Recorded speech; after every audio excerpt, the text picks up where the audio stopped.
Welcome to Approaches to Listening. I'm William Taylor, the host and author. Episode 4, Applying Listening. I remember telling a piano student of mine that he needed to listen to music more intentionally, so I gave him a homework assignment outside of piano practice. I told him to find a recording of Mars by Gustav Holst and listen to it with his eyes shut. The next week I asked him how it went, and he said something like, "Dude, it was so cool." I felt like that was a win, but I felt that victory even more several years after that experience when I was catching up with this student, and he told me, "Remember that time you told me to listen to that piece with my eyes closed?" I still remember that.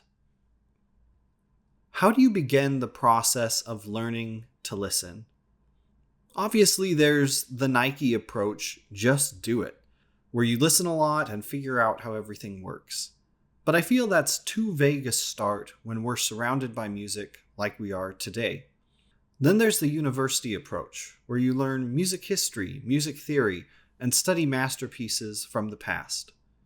Or more broadly, there's the approach where you learn to listen through the lens of performance, meaning you listen to music primarily to improve your musical output. You'll be hard-pressed to find any program that teaches a comprehensive approach to listening. Believe me, I've looked. So today I will focus on key moments that have expanded either my knowledge of listening or someone else's listening skills. And I'll do that by sharing stories and experiences that I've collected throughout my career. In the last 3 episodes, I've laid out foundational ideas to active listening, including the 4 filters or approaches to listening, how listening should affect practice and performance, how proper use of all 4 filters can give you what you need today and prepare you for tomorrow, and also the importance of listening in connection, whether that's to music, ideas, or people. Each story I share will relate specifically to at least one of these foundational ideas and should highlight the principal thesis of this podcast. How you listen determines what you hear, and what you hear determines how you feel and think. Let's begin with some examples of the 4 filters, beginning with the feeling filters, experience and exploration. One of my favorite pastimes in my undergraduate degree was to hang out with friends and family and listen to great music while playing the video game Heroes of Might and Magic 3. We'd listen to anything: Japanese pop, musical theater, video game soundtracks, or Beethoven symphonies. One of my favorite experiences I'd have was when the music was so gripping that one of us would say, "Wait, I love this part." Then we'd stop playing, just to listen. And afterwards, we'd lean back in a contented way and smile and nod to show we had heard the same thing. In those moments, words weren't needed, so we'd usually restrict our comments to a "dude," or maybe "that was good." We were happy to put away our game just to experience the music. And after those experiences, we didn't always feel a need to immediately return to the game. We just wanted to be in the world created by the music. This type of situation is created when the experiential filter is properly used, when your primary focus is on what the music does to you and for you. I think these moments are key to both learning and teaching listening. The moments where you show others or yourself that music is more than enough to hold your complete attention. We have that experience in concerts and recitals, but in today's age, we also need to know and believe that we can have that same type of connection to music even while listening to a recording. And if no one presses pause on what we're doing, then we rarely, if ever, take the time just to listen. I have tremendous respect for musical experiences, and sometimes that respect has forced me to put my money where my mouth is. I had a friend who repeatedly shared that he didn't get what classical music was all about, or how messages could be shared without words. So I invited him to listen while I played the Brahms Intermezzo in A major. I only gave him these parameters: Just listen to the piece and tell me what you think it's about." To his credit, he listened for the 5 or so minutes that it took me to perform the work. Afterwards, I asked him, "What is the piece about?" His answer matched perfectly the idea that drove me to play the piece the way I chose to play it. And he had found that answer without any formal musical education and without practice in actively listening to music. He didn't have any musical language to demonstrate an understanding of the work. He couldn't tell me why it made him feel the way he did, but he did have an experience that he paid for with time and attention. This example taught me that people can know the skill of listening without applying that skill regularly. They might not even know that they know how to listen. All it took was an invitation or a simple guide to help my friend connect with music unlike any he'd really listened to before. This example also highlights how feeling filters are almost always applied before thinking filters in a musical journey. And that's something that overthinkers and perpetual critics would do well to remember.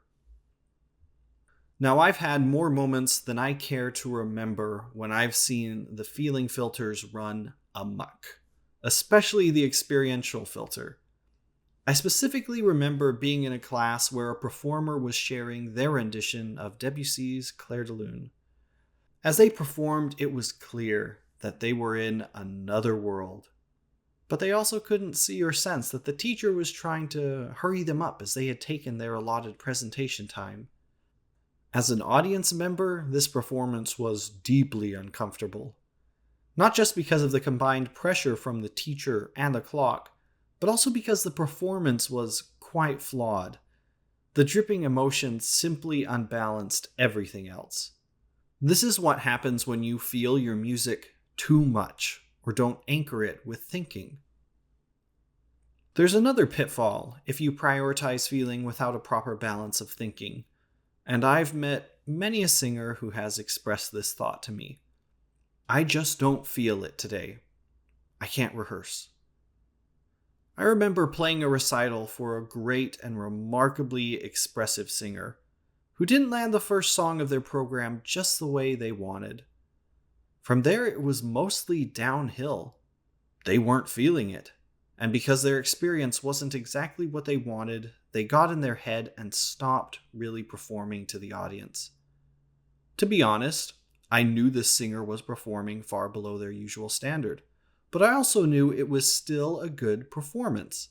However, the singer absolutely didn't believe that, and this is why. Their thinking stagnated, and their listening was right behind it. They weren't really listening to me as their pianist, and they weren't really listening to the music they were making. There's a tricky and extremely dangerous pairing of the analytical and experiential filters, and it can occur when you repeatedly think, "I should feel this when X happens." For example, "I should be about to cry when I finish this piece. That's how I know I've done it right." I've heard sentiments like that more than once in my career, but what that does is take you out of the moment, and it only allows you to enter the moment if your feeling is exactly as you think it should be. Who knows what the moment holds, especially in something like a performance? So, what do you do in those moments where your thinking or feeling traps you in a corner? You turn on the exploratory filter. The musical Sunday in the Park with George begins with the following words: "White, a blank page or canvas. The challenge? Bring order to the whole, through design, composition, tension, balance, light, and harmony." Exploration is returning to white, or that blank page or canvas. When properly used, exploration releases expectation and allows you to simply interact with what is present. The singer I was working with was unable in that moment to explore. They were unable to see what was there, because of their expectation. I had a similar experience when selecting some violin sonatas to study with a collaborative partner. I had some sonatas that I had decided to listen to, and my first and top priority was to find one that was good, but not too hard for the pianist to play. It just so happened that we decided to learn Fauré's first violin sonata, which, if you know, is not an easy piece for either piano or violin. I was kind of disappointed because of this work's difficulty, and approached my initial practice session half-heartedly. However, during one of my early practice sessions, I was slowly making my way through the development, and the music started drawing me in more and more. Suddenly, the opening melody returned, and it absolutely captured me, and I haven't been able to stop singing it since that experience. Now, why didn't that happen earlier?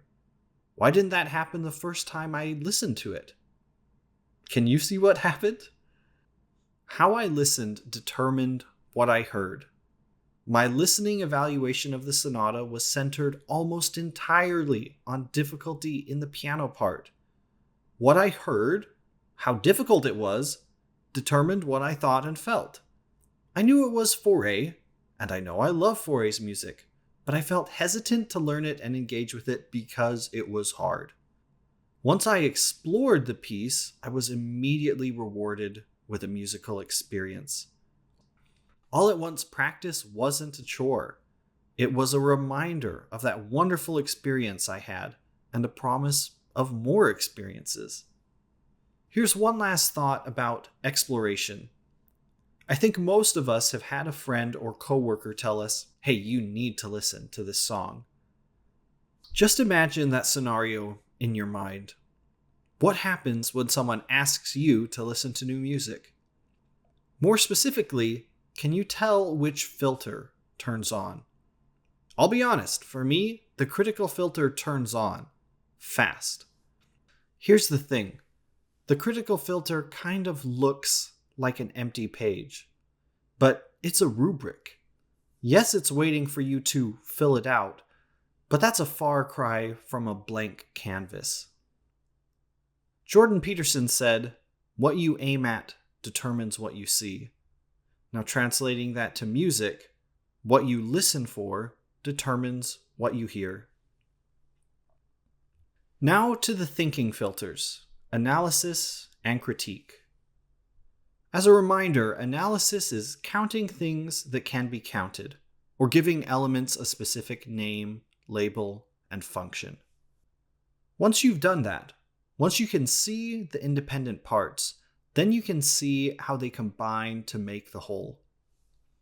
When I was a kid, my dad would frequently listen to classical music on the radio, and it wasn't long before I was invited to play Guess the Composer with him.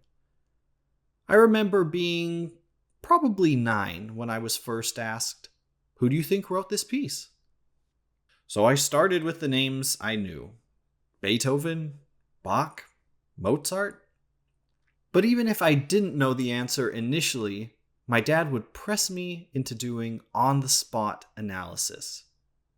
What style period do you think it is?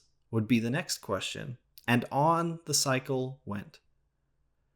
This was one of my first forays into musical analysis, but it taught me to listen actively and deeply, and gave me a method to engage with music intentionally at a young age. Now, there are some cons to analysis that are pretty easy to fall prey to, and the chief con I see to the analytical filter is overuse. Eddie Chen from Two Set Violin once shared his experience with Debussy's Prelude to the Afternoon of a Faun. The first time he heard it, his mind was blown. He shared that he couldn't understand how Debussy created the musical effects he did, and that fascinated him. Later, Eddie saw a score of the piece, and the effect that used to be fantastic became discernible, or could be counted and measured, which caused it to lose some of its magic to Eddie. It's hard, perhaps impossible to unsee what you've seen or heard, but you can change the way you listen or look moving forward. I believe that the potential benefits of the analytical filter far outweigh the potential cons. For example, you can't talk about music in any detail without knowledge derived from analysis. Now, going back to my experience of playing games and listening to music with my friends, we'd listen to the music, savor the experience through a shared moment of silence, and then the talking would begin. We'd start analyzing left and right, talking about the singer's performance, the message, the bass line, you name it. I made the point in earlier episodes that analysis takes you out of the moment when it comes to listening, and I believe that's true.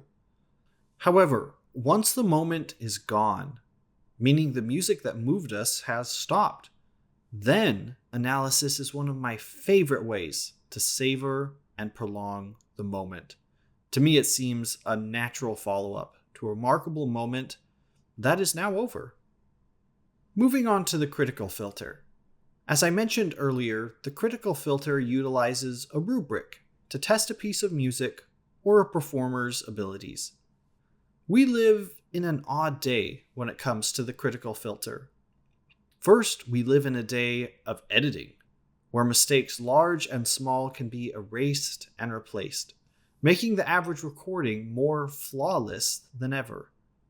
Secondly, we have so much music that we constantly need to decide what music we'll engage with and what music will pass by. And if you don't decide, then someone else or something else will. I remember YouTube's suggestions piquing my interest during my undergraduate degree when I was recommended a Liberace Gershwin medley. I'd only heard horror stories about Liberace's music and decided to give it a listen. The beginning was as I expected, big chords and flashy virtuosity. But once we got into the first tune, the opening of Rhapsody in Blue, then I started to cringe and laugh. I had never heard such garish articulations, and one of the bluesy trills was suddenly a major trill. It was quite a shock to my ear, and my critical filter was having a heyday as I gave Liberace very poor marks for his choices. As a consequence, I started feeling very good about myself for not making those same musical decisions. Then we arrived at his arrangement of Embraceable You, and the critical filter stuttered to a halt.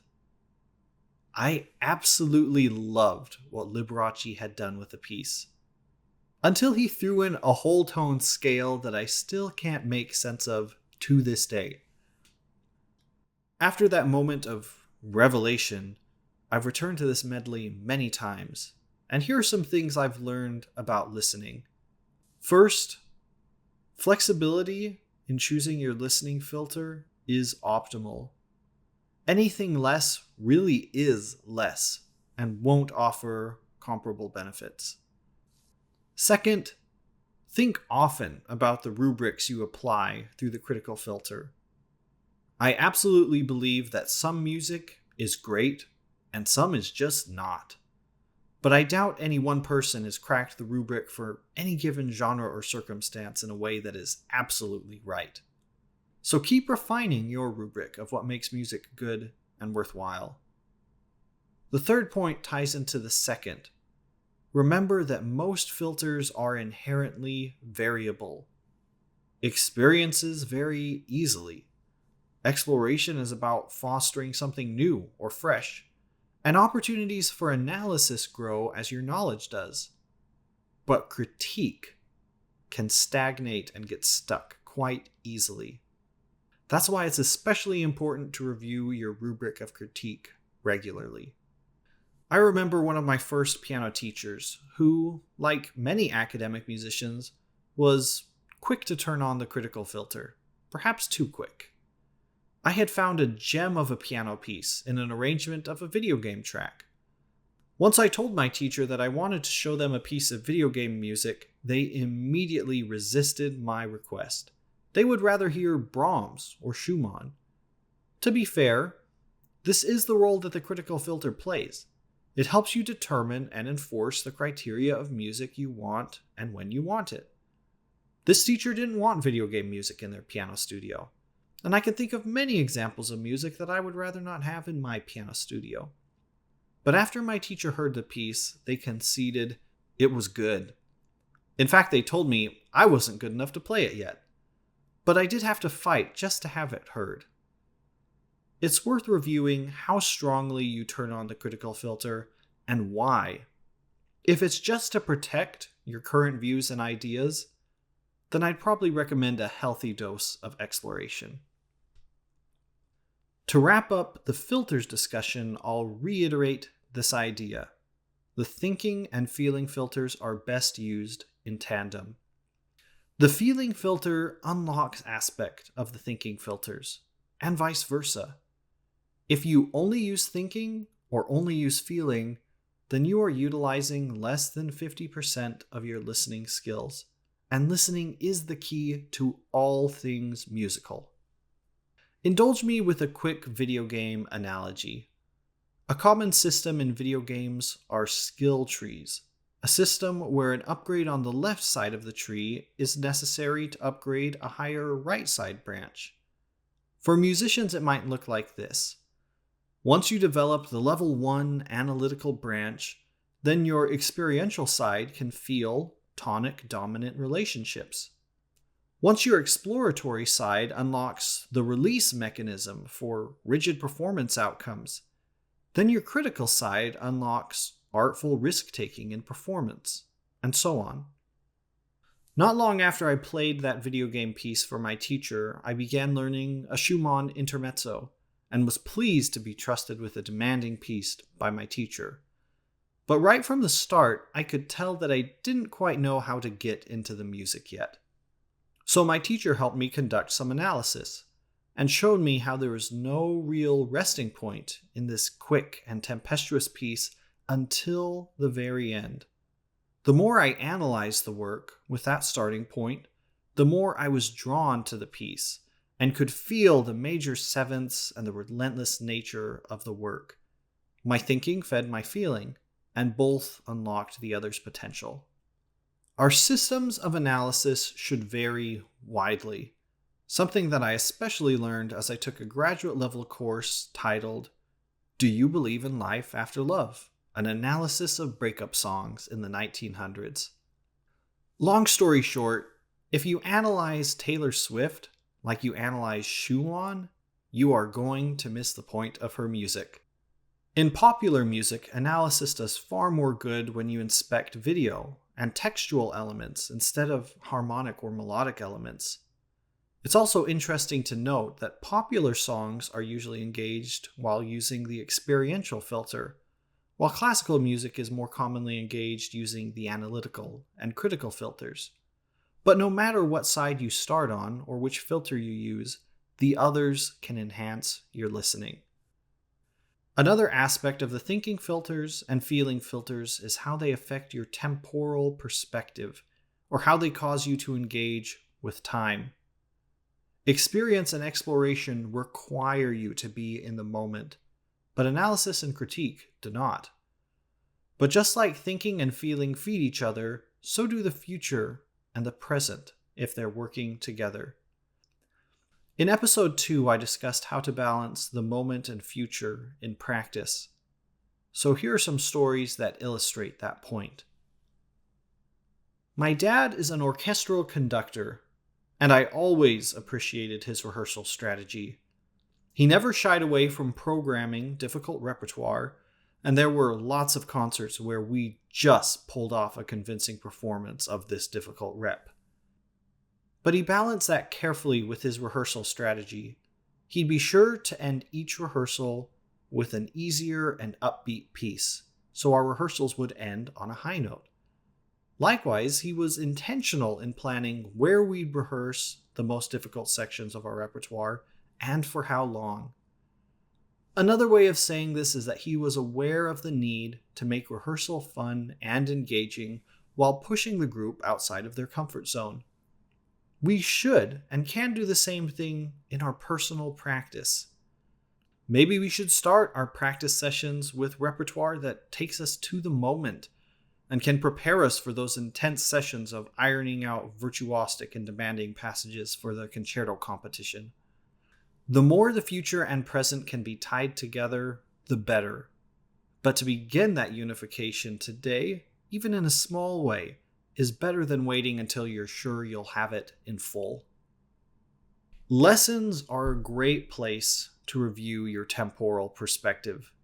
A good sign that you might be too focused on the future in your lessons is the constant presence of any thought that starts with or revolves around the teacher instead of the music.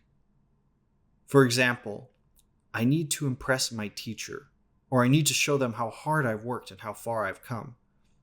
Most teachers want their students in the moment, really listening, as listening is the key to the moment, especially in music. If you're always thinking about playing what your teacher wants to hear, then your teacher will never hear you make music in the moment.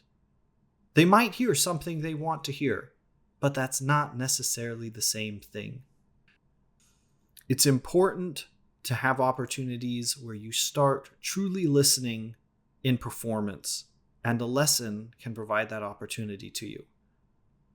Consider, what if more of your practice time goes to easier or more familiar repertoire, and you're not actively improving how you play as efficiently as you could, but you are progressing in how listening is integrated into your music making? That's a win in my book. I remember a time when I was in an especially dry period of musical experience, and I returned to an old favorite piano piece.